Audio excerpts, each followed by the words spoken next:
amigos, con ustedes Consulta Participativa. Estamos aquí para llevarle una nueva entrega de su programa en el cual usted es parte íntegra del cual y en el cual queremos compenetrarnos con ustedes, amigos televidentes. Hemos estado recibiendo peticiones de nuestros amigos televidentes en relación con invitación a personas y a profesionales que tienen que ver con temas que interesan a la familia dominicana, a la sociedad en sentido general. Y cómo no, nosotros con mucho gusto estamos complaciendo a esos amigos televidentes que nos han escrito y nos han pedido que entrevistemos y que hablemos sobre cuál o tal tema. Recuerden ustedes que Consulta Participativa se origina en Carivisión, llega a ustedes a través de los canales 26 de Claro y Tricón y 22 de Aster. Consulta participativa, como siempre, con un contenido que seguro será de su interés. Nosotros vamos a una pequeña pausa y retornamos de inmediato.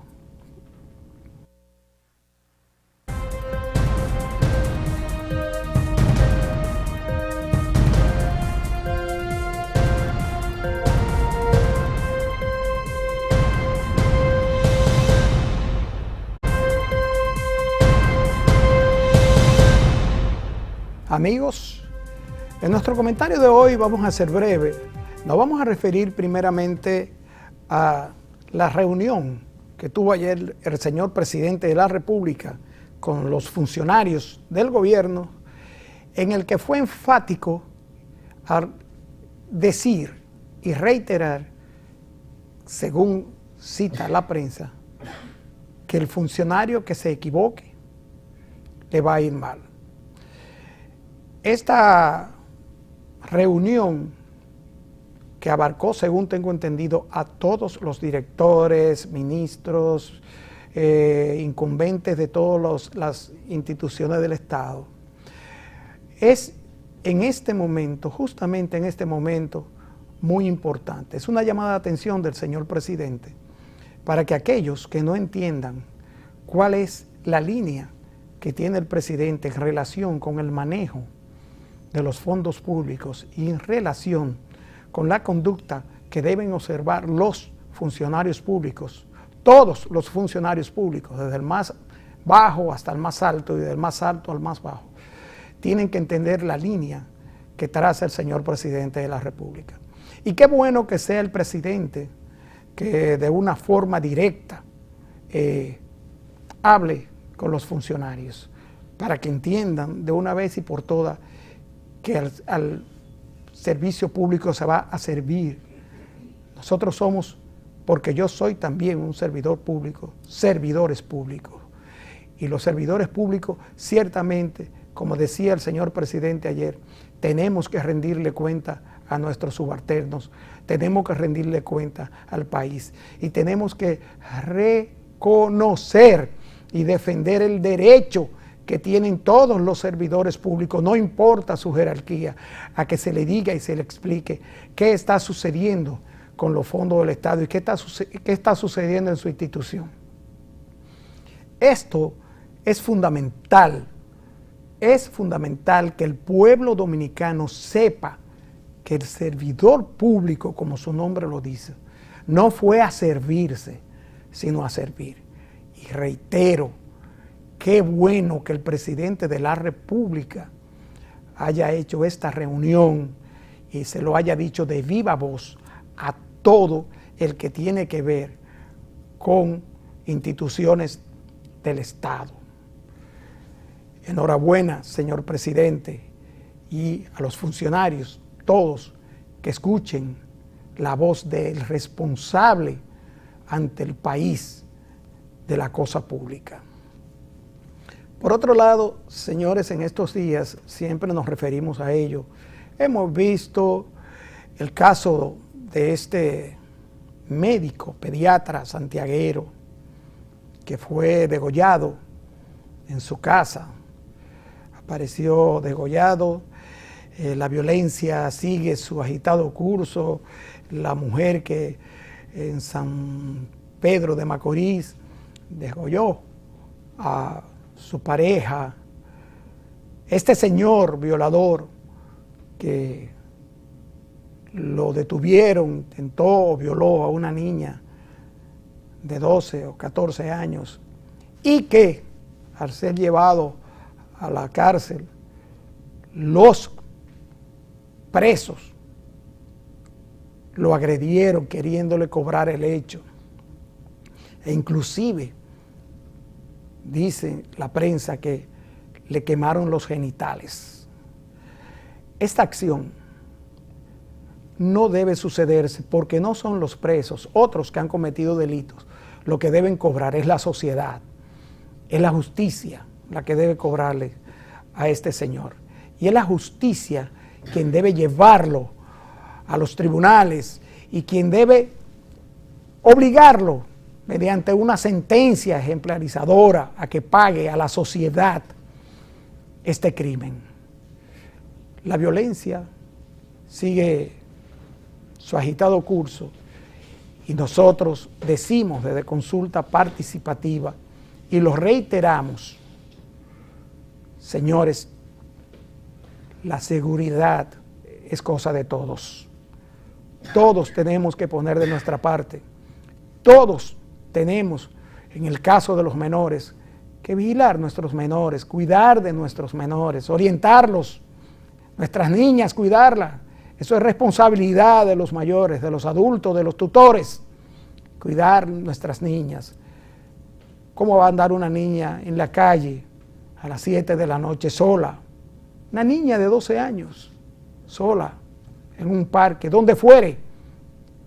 Esa responsabilidad es de nosotros, los que estamos a cargo de preservarlos, de cuidarlos, de formarlos, de orientarlos y guiarlos en esta sociedad. Creo que la justicia tiene en este caso una buena tela por donde cortar. Quiero ser breve en mis comentarios de hoy, pero no quiero dejar de referirme a la audiencia en que se conoció finalmente, terminó la audiencia de Blas Peralta, de los que asesinaron al profesor Mateo Aquino Febrille, y el juez de la instrucción se reservó el fallo para el día 3 de abril. Hay una controversia, que se hizo, que no se hizo, la prueba de la parafina, que no debió hacerse, que se pudo haber borrado. Lo importante de esto es que esta sociedad sepa que ese hecho no quedará impune, y que a la justicia tiene sobre sus hombros la responsabilidad de impartir justicia. La justicia tiene que responderle a esta sociedad en este crimen horrendo de una figura que servía a esta sociedad, un educador dedicado como el profesor Mateo Aquino Febrille, que en paz descanse. Ahí tenemos y esperamos con ansia la sentencia del magistrado. Vamos a ver, hay muchos que esperan contentos y graciosos un no al lugar, y nosotros, los que nos sentimos afectados como miembros de esta sociedad, esperamos que esto vaya a un juicio de fondo, y que si en el juicio de fondo se prueba que es inocente, pues es inocente, pero un no al lugar, a mi parecer, dejaría un amargo mensaje, llevaría un amargo mensaje a las mentes de esta sociedad y a este pueblo que reclama por sus mejores hombres y que reclama justicia, una justicia verdadera. Amigos, hoy tenemos dos invitados muy importantes y por eso vamos a cortar aquí nuestro comentario y retornamos en un momentito con nuestros invitados.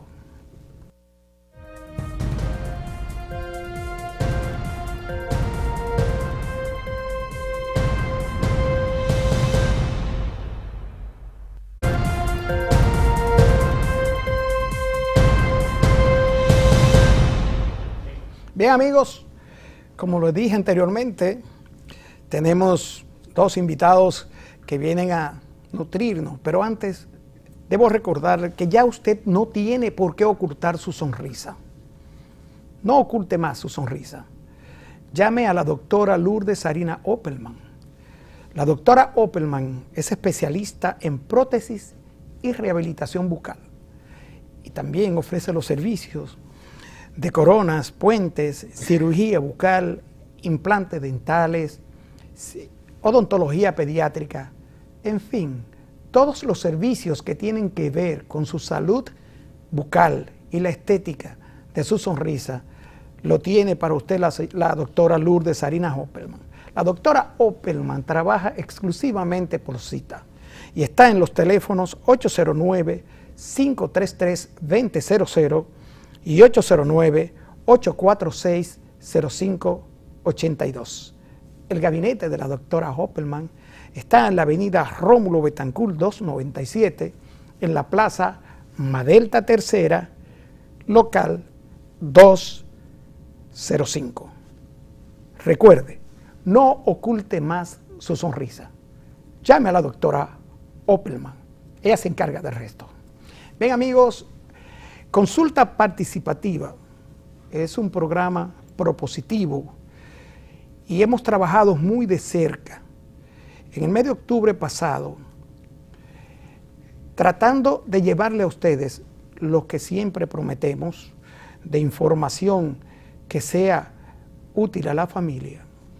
El mes de octubre tuvimos invitados del CAIT y del despacho de la primera dama. Hablamos de mujeres, hablamos de todo lo que hace ese despacho, esa obra de amor que tiene el despacho de la primera dama. Y en una de esas entrevistas hablamos brevemente del autismo.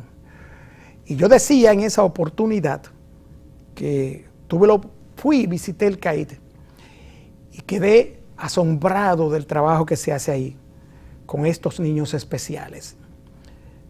Hemos recibido varias comunicaciones de ustedes pidiéndonos con vehemencia, inclusive una madre que nos ha escrito con vehemencia, para que habláramos de nuevo sobre el autismo. A tal efecto, hemos invitado en la tarde de hoy a la licenciada Rosángela Mendoza, quien es psicólogo clínico y es encargada de todo lo que tiene que ver en el CAIT, que es el Centro de Atención Integral para la Discapacidad, que dirige la primera dama. Le hemos invitado para complacer a los amigos televidentes y hablar de autismo. Buenas tardes, bienvenida. Buenas tardes, encantada de estar aquí. Muchas gracias. Vamos por parte. ¿Qué es el autismo? El autismo es un trastorno del neurodesarrollo. ¿Qué significa eso? Que hay algunas áreas del cerebro que están afectadas y entonces en el desarrollo de la persona nosotros vamos a ver unas particularidades o unas diferencias a las que se esperan en el desarrollo típico. Entonces, básicamente, el trastorno va a afectar lo que es la comunicación y la interacción social. Son las áreas más importantes. También vamos a ver una serie de comportamientos que van a lucir repetitivos o estereotipados o unos intereses muy restringidos. Esos tres elementos son lo que componen lo que serían la sintomatología del autismo. Licenciada, ¿cómo se identifica la condición y a qué edad se puede identificar la condición en un niño? ¿Desde qué edad? Ya con los avances en los procedimientos diagnósticos y con lo que hemos aprendido, yo diría que en los últimos 20 años, sobre lo que las investigaciones han avanzado, pues ya podemos hacer diagnóstico de autismo al año de edad.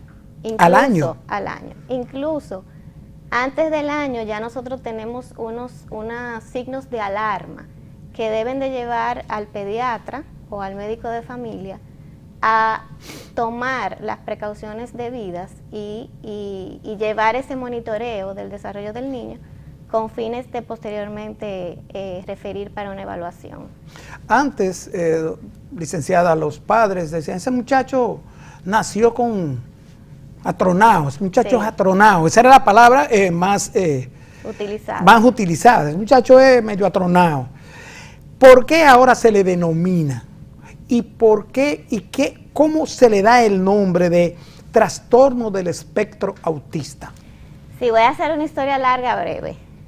El término autismo lo utiliza Leo Kanner por primera vez para referirse a este tipo de condiciones en el año 1943. Y Kanner describió una serie de casos que eran muy severos, o sea, donde la sintomatología que yo mencioné ahorita muy rápido eran muy, muy severos.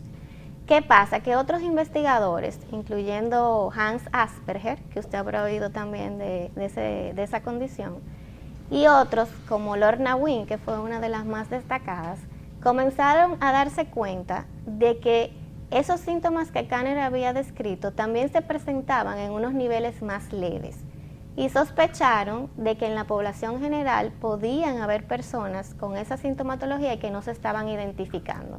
Entonces ya por el 1979, Lorna Wynn, introduce el término de espectro para decir que esos síntomas del autismo pueden ir desde muy leves hasta muy severos. Entonces por eso ahora vemos que no solamente son esos casos graves que Kanner describió, sino que hay todo un espectro y mucha heterogeneidad en la forma en que se manifiestan los síntomas. Ok. Tenemos, doctora, levantamientos, sabemos aproximadamente cuál es la población infantil con autismo y la población adulta. No. Se detecta indistintamente en la población adulta, supongo que ya es tarde, y en la población infantil. Sí, pero se puede detectar en ambas poblaciones.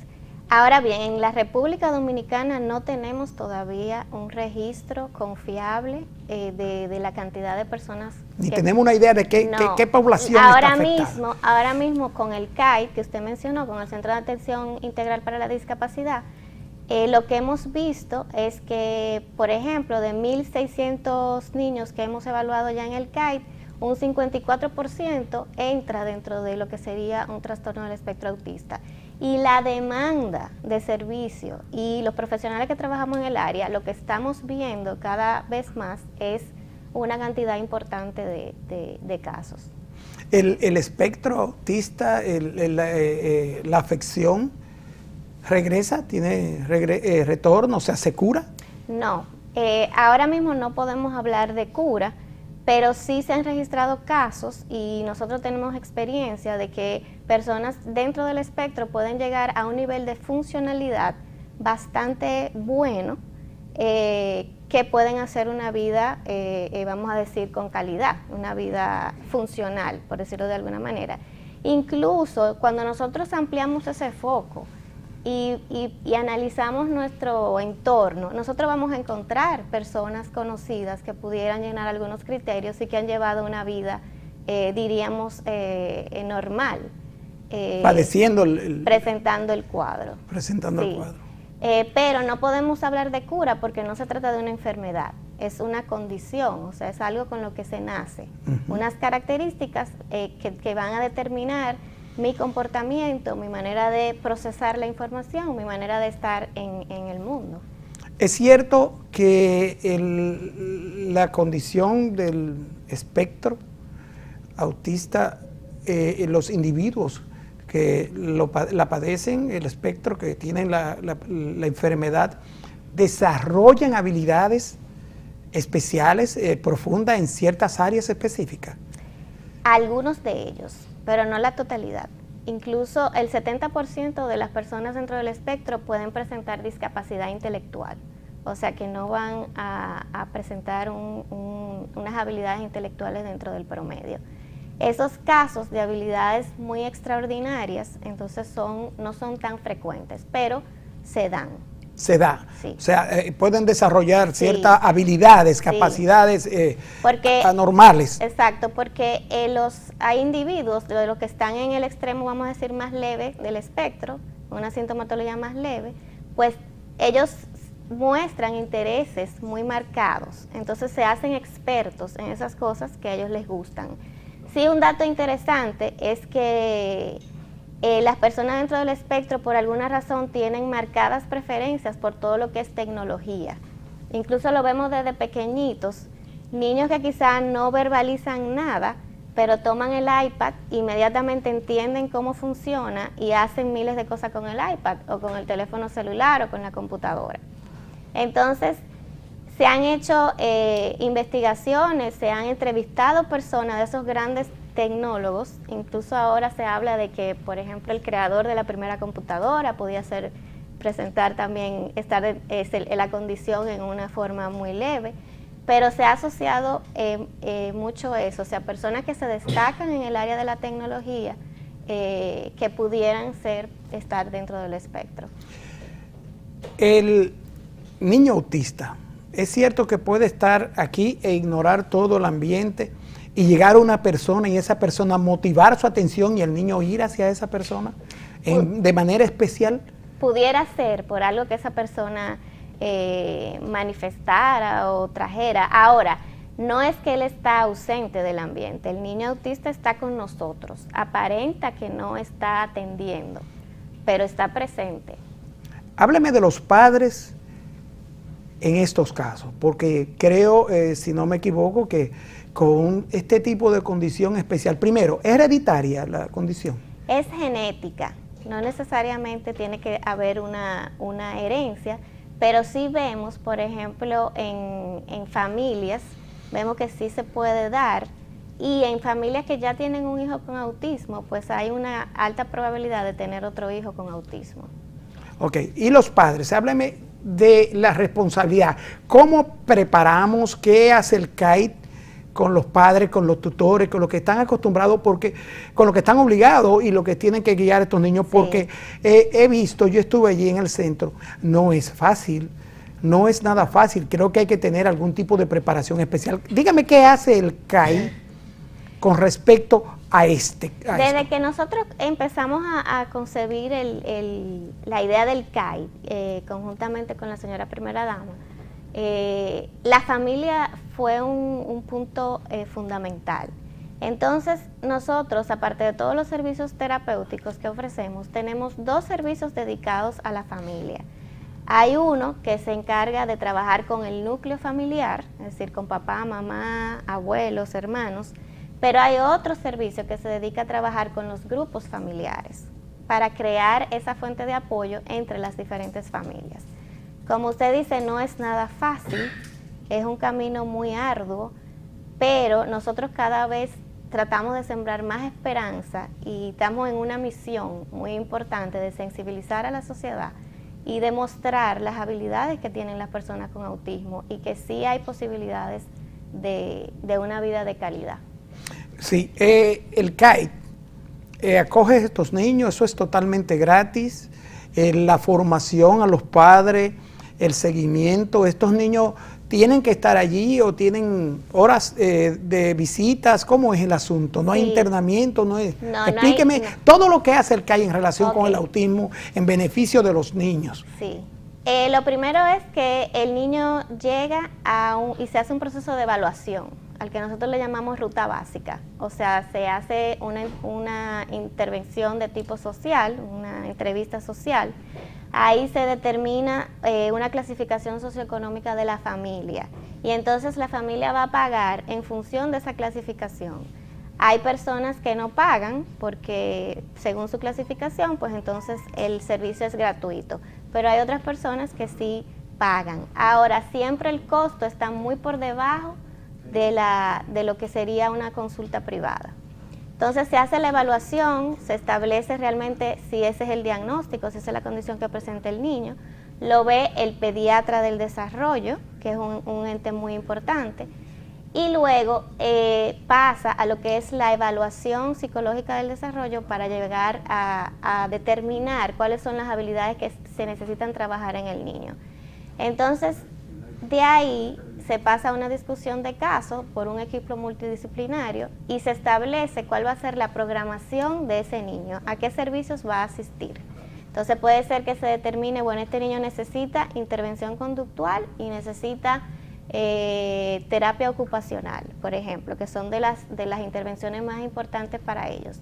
Entonces se hace un programa donde el niño va a asistir varias veces a la semana a esas terapias. Por otro lado, los padres entonces deben asistir a la terapia familiar y también a la intervención grupal. Estamos desarrollando también, Ricardo, otro modelo de intervención porque la demanda es muy alta.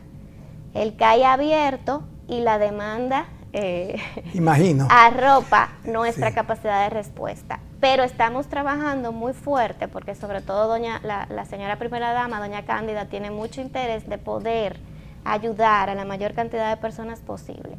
Entonces estamos conformando otro modelo de atención donde nos vamos a centrar más en la formación de la familia, para que los padres desde la casa, Exacto. desde el contexto natural, pues puedan ayudar a sus hijos y entonces puedan ir al CAI con una periodicidad quizá menos frecuente o menos intensiva. Pero todo lo que nosotros hacemos lo tratamos de hacer con la mayor calidad y ajustado a los estándares internacionales que nos lleven a que nuestra intervención sea efectiva. Por eso a veces las cosas no son tan rápido y menos en el tema de discapacidad, pero estamos trabajando fuertemente todo eso. No, me consta, yo visité el centro y realmente yo quedé sorprendido. Hay algo que me impresionó sobremanera y es el clima de amor, de sonrisa, el manejo que hay allí dentro de... Es como si todos fueran una familia y Sí. los chicos, los niños, los padres. Es un clima que realmente hay que felicitar a la primera dama, doña Cándida, Así es. porque es una verdadera obra de amor. Amiga, amigos que nos escribieron, complacido, la licenciada Rosángela Mendoza le has explicado. Y recuerden, una última pregunta, licenciada. ¿Aceptan los planes médicos allí, los seguros? Tenemos el SENASA, Sí. SENASA Contributivo, puede. contributivo y también el subsidiado. El subsidiado. Y estamos en negociación con los demás, que esperamos que próximamente ya puedan ser utilizados. Bien, amigos, la licenciada Rosángela Mendoza, psicólogo clínico encargada de estos asuntos en el CAI, ha complacido a amigos televidentes que nos escribieron e insistieron en que pidiéramos al despacho de la primera dama, en la persona de esa amiga Patricia Arache, doña Marta, todos, que nos cedieran un momentito a la licenciada para que habláramos del espectro autista. A ustedes, amigos, no se muevan, volvemos de inmediato.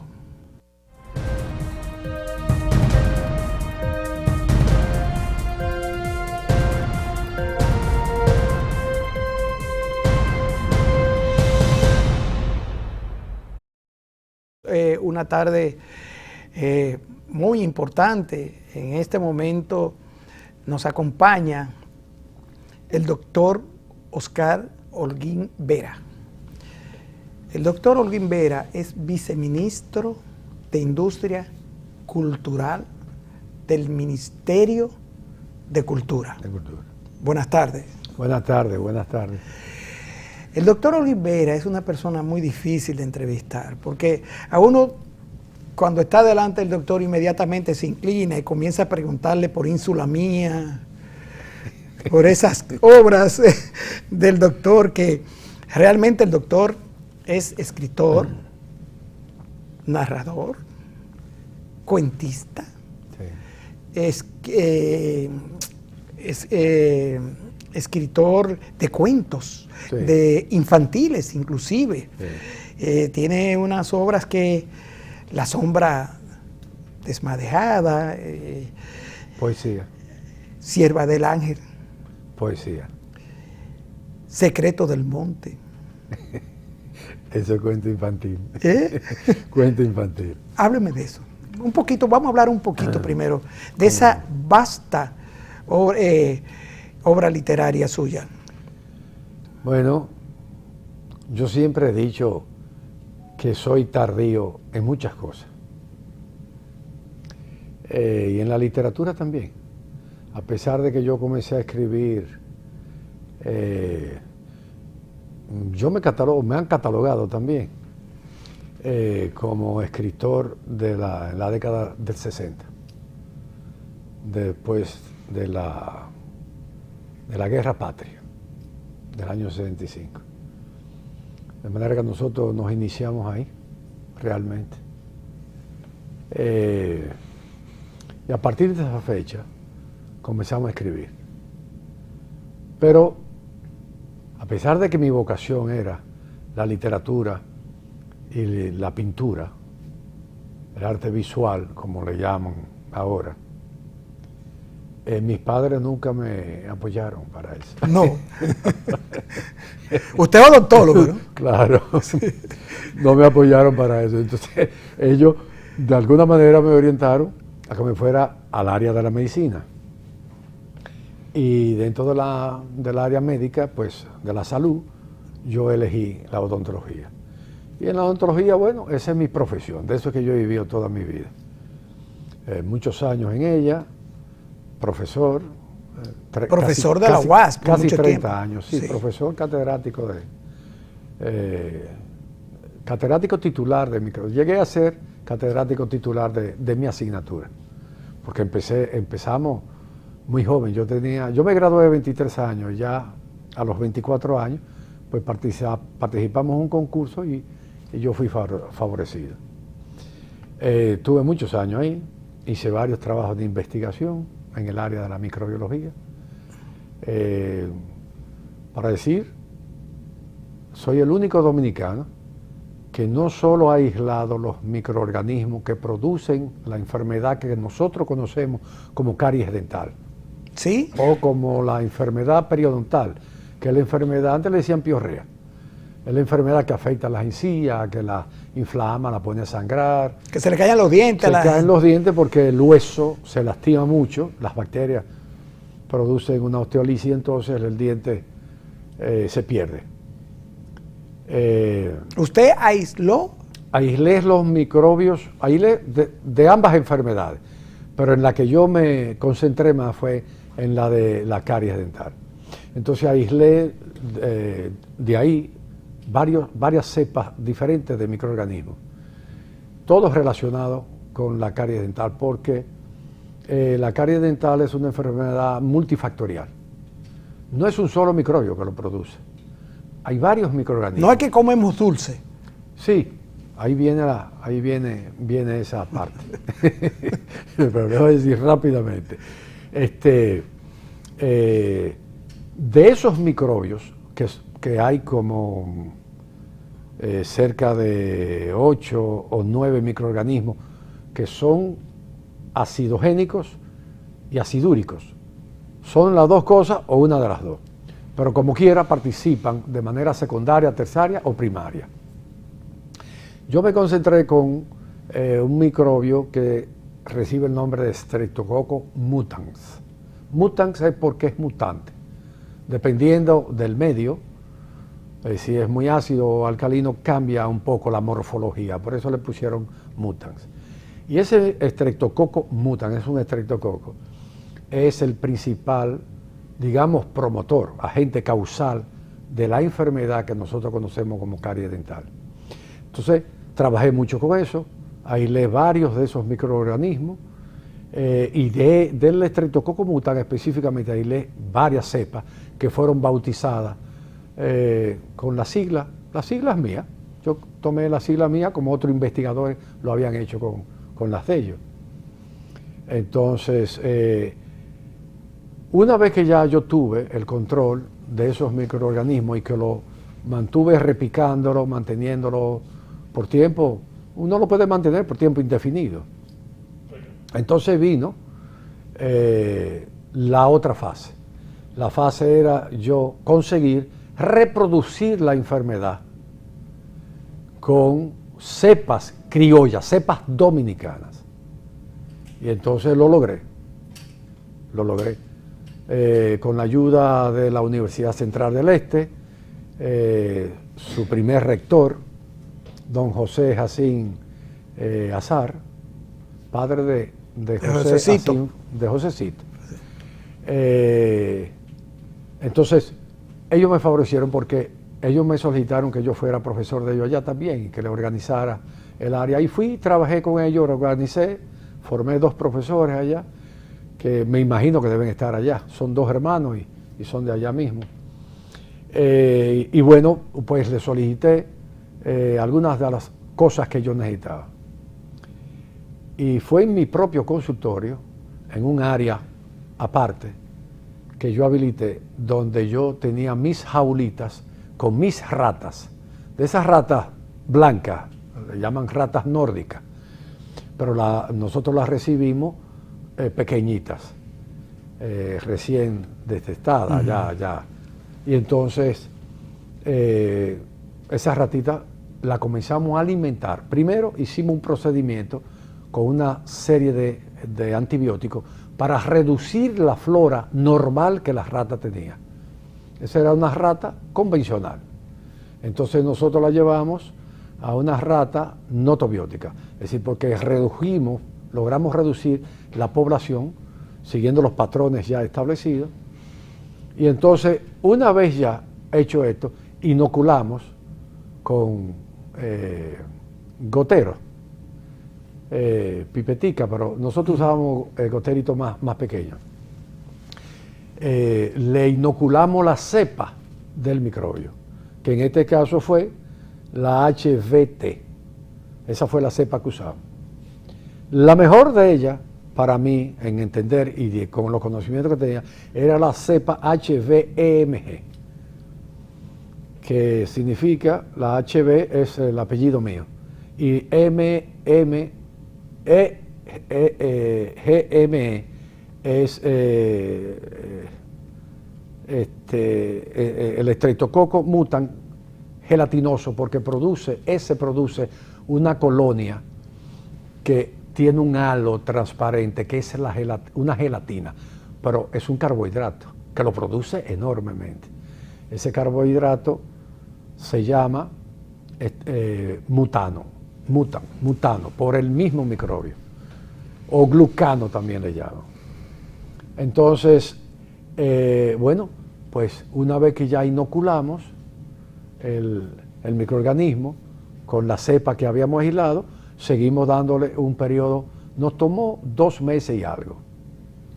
Y en esos 2 meses y pico comenzamos a principios o a finales de septiembre.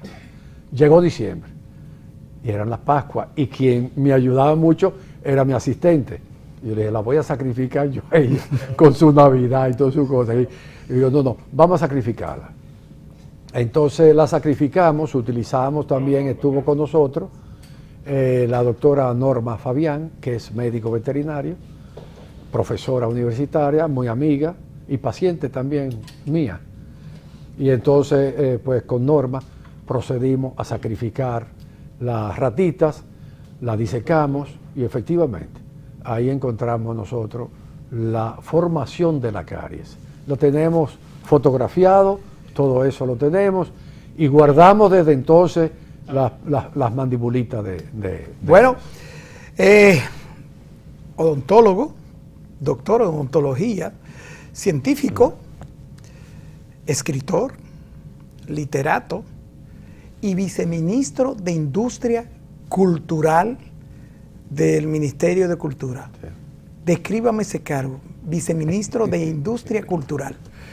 Bueno, eso desde hace años ya es un renglón que está dentro de la cultura, que se estima así, y son varios los países, sobre todo países industrializados, pero dentro de América, de Iberoamérica, pues tenemos muchas naciones que ya están trabajando con eso. Acá llegó el tiempo de hacer eso. Estaba en teoría. Ahora con la designación que el presidente Danilo Medina hizo de nosotros al frente de eso, tenemos unos 3 años, nosotros hemos ido estableciendo ese ministerio. ¿Cuáles son esas industrias culturales? Bueno, con las industrias culturales tiene que ver todo. Nosotros tenemos, por ejemplo, las artesanías en toda la variedad, que es una gama extraordinariamente rica. Inmensa. Pero está también el cine, está el teatro, está la música. ¿Las artes plásticas? Está la televisión. Sí. Esto es industria cultural. La radiofonía es industria cultural. El cine es industria cultural. Y es una de las industrias culturales que más dinero produce. En Estados Unidos son varios miles de millones de dólares lo que produce la industria cultural cada año. Cada año. Y bueno, en fin, la moda, las modas, los modistas, nuestros y modistas nuestras, lo que hacen es industria cultural, porque están creando diseño. Oscar de la Renta fue un diseñador, es decir, fue un creador de diseño de ropa y de otras cosas, ¿no? Todo eso entra dentro de las industrias culturales. ¿Qué está haciendo el ministerio específicamente dentro de la industria cultural? ¿Cuáles son los trabajos, los incentivos? ¿Qué está haciendo el ministerio en esta área? Como es tan amplio todo, nosotros nos hemos ido concentrando porque nosotros conocemos la preocupación del presidente Medina de fortalecer el renglón de la artesanía. Y nosotros hemos tomado como línea bandera fundamentalmente la artesanía en todas las variedades de ella, que son, como dije hace un rato, son muy variadas. Y estamos trabajando en eso. Se han elaborado ferias. Dentro del plan que tenemos preparado para este año están lo que llamamos convites artesanales de la cultura dominicana. Sí, en 2016 yo fui al segundo convite. Sí, correcto. El segundo convite. Correcto. Sí. Hicimos como 5 o 6 sí. El año pasado. ¿Dónde lo hacemos? Lo estamos fue haciendo en una plaza en... Exacto. En las plazas grandes, en los moles de aquí. ¿Y por qué escogemos esos sitios? Hemos escogido esos sitios porque nosotros hemos trazado la política de que nuestros empresarios, siguiendo además el patrón trazado por el presidente, de que hay que imbricar la labor del Estado con la labor del empresariado, como condición importante, fundamental, para desarrollar nuestro país, económica y socialmente. Porque el desarrollo social se debe al desarrollo económico. Si no hay desarrollo económico, no hay desarrollo social. Bueno, pues nosotros escogimos esas plazas. Hemos hablado con ellos nos han dado acogida, nos han ofrecido espacios absolutamente gratuitamente, y ahí nosotros llevamos un grupo selecto de artesanos, 30, 35, y en esa plaza lo colocamos en un sitio. Entonces, el objetivo es que los grandes empresarios conozcan bien la artesanía que nosotros estamos haciendo, porque aquí se está haciendo una artesanía muy buena. Sí, ciertamente, buena. Doctor. Pero que también, la conozcan las tiendas que están ahí en los moles. Sí, pero también quería decirle a propósito de eso, estuve viendo que se realizó la feria aquí en la Fortaleza Osama, que fue muy exitosa, sí. La última en febrero, creo que fue algo así. Sí, ahora en febrero. Ahora en febrero. Sí. Pero quería decirle, usted ve en las tiendas, usted ve en las calles mucha artesanía extranjera. Yo he visto en la calle del Conde, para ser específico, artesanía extranjera, artesanía peruana, artesanía venezolana, y los artesanos dominicanos. ¿Cuáles son las protecciones? ¿Qué es lo que le brinda el gobierno para proteger su trabajo y para impedir que el capital pues abuse del artesano? Porque esa es una rama, doctor, que usted sabe que es difícil. Sí. Los artesanos han sido explotados, se sienten con derecho a explotar, inclusive en el aspecto minero. ¿Qué hace el Estado? ¿Qué está haciendo? Porque usted se metió en camisa de 11 varas, a mi juicio. Meterse con, eso es verdad. Es verdad. Sí. Con los, es muy complejo. Es todo muy complejo. Es muy complejo. Es muy complejo todo. Entonces, ¿qué hace el ministerio para protegerlos, para respaldarlos? Bueno, ya dije, pero lo diré otra vez. Es muy complejo. Sí, es muy complejo. Lo primero es, nosotros nos hemos estado reuniendo con los artesanos, porque hemos estado insuflándole a ellos, tanto en los convites como en la feria nacional que hicimos, y en las ferias regionales que tenemos proyectada hacer. Vamos a hacer ferias regionales también. Sí. Y tenemos proyectada una feria internacional, que sería la primera feria internacional de la artesanía que se hace en República Dominicana.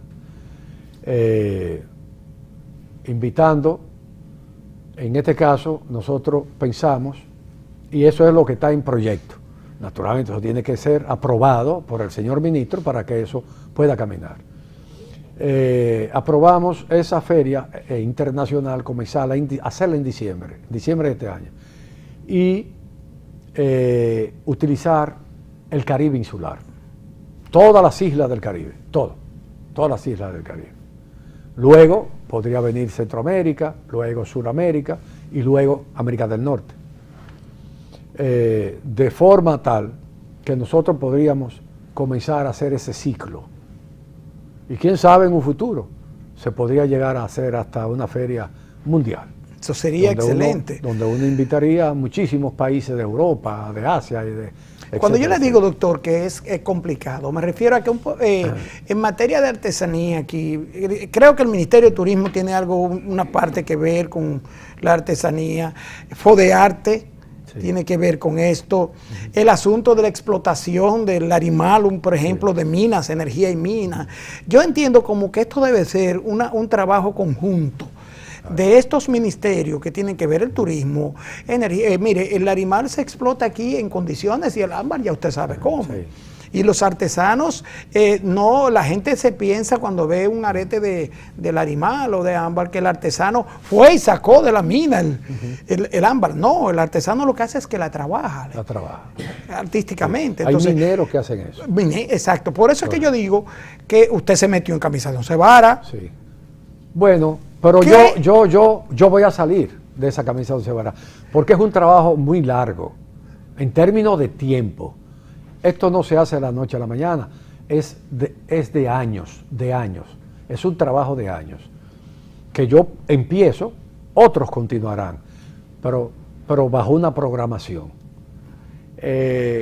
Y una de las cosas que nosotros hemos visto es que el artesano nuestro, en sentido general, siempre hay un porcentaje que se escapa de eso, en sentido general, el artesano nuestro no se tiene en alta estima.